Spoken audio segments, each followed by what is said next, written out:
भाभी प्लीज बताओ ना कैसी लगी आपको सुनीता। पसंद आई होगी ना। वो है ही इतनी प्यारी। भाभी आप बताओ ना मम्मी पापा और भैया से बात करोगी ना मेरी और सुनीता की शादी के बारे में। अनीता के देवर अशोक ने पूछा तो अनीता बोली, सच में देवर जी बहुत अच्छी लगी मुझे आपकी पसंद। अब तो सुनीता को ही बनाकर लाऊंगी अपनी देवरानी, वादा है आपसे। आप बेफिक्र हो जाओ। आपके भाई और मम्मी पापा जी को मनाने का काम मेरा, लेकिन अभी कुछ दिन रुक जाओ। रमा जीजी की ननद की शादी हो जाए, आपके भैया आ जाए, तब उनके सामने सबसे बात करूंगी। भाभी सच में आप दुनिया की सबसे प्यारी भाभी हैं। सच कहते हैं लोग भाभी माँ का रूप होती है। आप मेरी भाभी ही नहीं, सबसे अच्छी दोस्त भी हो। अशोक ने खुशी से झूमते हुए कहा। अशोक अपनी भाभी अनीता से अपने दिल की हर बात कह लेता था। दोनों हमउम्र थे तो दोनों की अच्छी बनती थी। अशोक के भैया रोहित बैंक में सरकारी नौकरी करते थे तो दूसरे शहर में रहते थे। पहले तो अनीता भी वहीं रहती थी, लेकिन अभी 6 महीने से अपने सास ससुर के साथ रह रही थी। 2 महीने पहले ही प्यारे से बेटे को जन्म दिया था।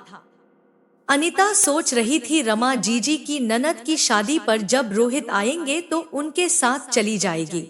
अब तो उसने माँ जी से सीख लिया है कि बच्चे को कैसे संभालना है, और रोहित भी तो बेचारे 6 महीने से अकेले ही एडजस्ट कर रहे थे।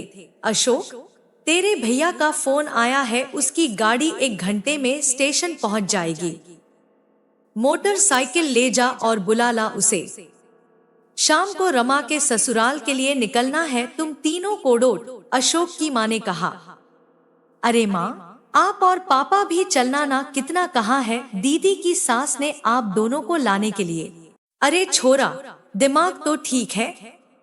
बेटी के घर का पानी भी पियो तो नर्क मिलता है, और तू अपने माँ बाप को शादी में ले जा रहा है अपनी बहन के ससुराल। अनीता की बुआ सास अंगूरी देवी ने कहा।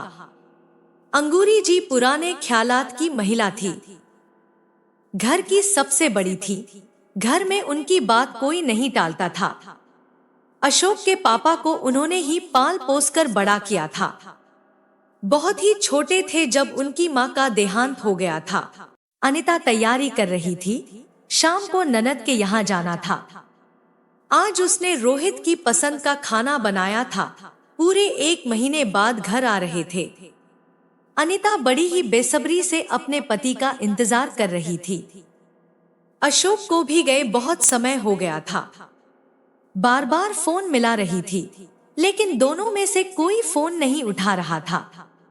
जैसे जैसे समय निकल रहा था, सभी घर वालों की बेचैनी बढ़ती जा रही थी। सबके मन में अजीब अजीब ख्याल आ रहे थे। थोड़ी देर बाद एम्बुलेंस की आवाज आई और सब लोग दौड़कर बाहर की तरफ भागे। एम्बुलेंस में रोहित की लाश थी। ट्रेन से उतर जाने के बाद रोहित और अशोक दोनों ही मोटरसाइकिल से आ रहे थे और उनका एक्सीडेंट हो जाता है, जिसमें रोहित मर जाता है और अशोक बुरी तरह से घायल हो जाता है। वो हॉस्पिटल में एडमिट होता है और रोहित को एम्बुलेंस से घर छोड़ने आते हैं। इस हालत में रोहित को देखने के बाद मम्मी पापा और अनीता तो बेसुध ही हो गए थे। अनीता की दुनिया ही उजड़ गई थी और 2 महीने के बच्चे के सिर से पिता का साया उठ गया था। और अनीता और उसके परिवार का रो रो कर बुरा हाल था। जैसे तैसे अपने आप को संभाला सबने, और सब करने के बाद सब लोग अशोक को मिलने हॉस्पिटल जाते हैं और कुछ दिन बाद डिस्चार्ज कर दिया जाता है। और रोहित के जाने के बाद हंसते खेलते घर में उदासी और खामोशी ने अपनी जगह बना ली थी। लापरवाह अशोक अब जिम्मेदार बेटा बन गया था। हर पल मुस्कुराती अनीता का चेहरा अब मुरझाने लगा था। अनीता हर वक्त गुमसुम रहने लगी थी। रोहित को गए 6 महीने हो गए थे। अनीता के मम्मी पापा आज उसके ससुराल आए थे। अंगूरी बुआ जी ने बुलवाया था। अशोक और अनीता को भी वहीं बैठाया गया। बुआ जी ने अनीता के पापा से कहना शुरू किया, शर्मा जी, अनीता आपकी बेटी ही नहीं, हमारे घर की बहू भी है। रोहित तो चला गया, इन दोनों का साथ शायद इतना ही लिखा था ईश्वर ने, लेकिन अभी उम्र ही क्या है बेचारी की। पहाड़ जैसा जीवन अकेले कैसे काटेगी। इसलिए मेरा तो यही फैसला है कि अनीता को उसके देवर के लिए बैठा दो। आपको सिर्फ बताने के लिए ही बुलाया गया है। 15 दिन बाद बड़ा ही शुभ मुहूर्त है। उसी दिन इन दोनों का विवाह करवा दिया जाएगा। आप कहीं ना कहीं अपनी बेटी की शादी तो करेंगे ही, कहीं बाहर जाएगी तो हमारे बेटे को भी साथ ले जाएगी। इससे अच्छा है घर में ही रहेगी और इसका जीवन भी संवर जाएगा। वर्षों से यही होता आया है, इसमें कोई बुराई नहीं है। बुआ जी की बात सुनकर सभी लोग चुप बैठे थे। किसी को कुछ समझ नहीं आ रहा था कि क्या बोले। बुआ जी ने अशोक से पूछा तो वह चुप रहा, उसने कोई जवाब नहीं दिया। फिर उन्होंने अनीता की तरफ देखा।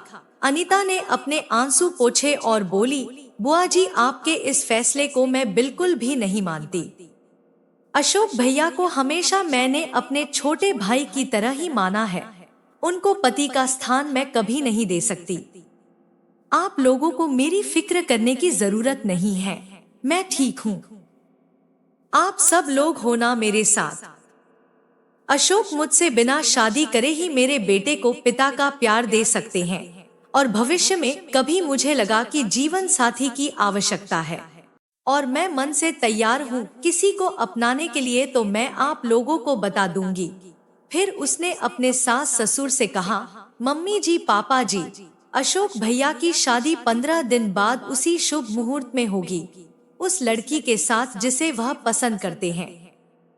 सुनीता नाम है उसका, इनके साथ पढ़ती है।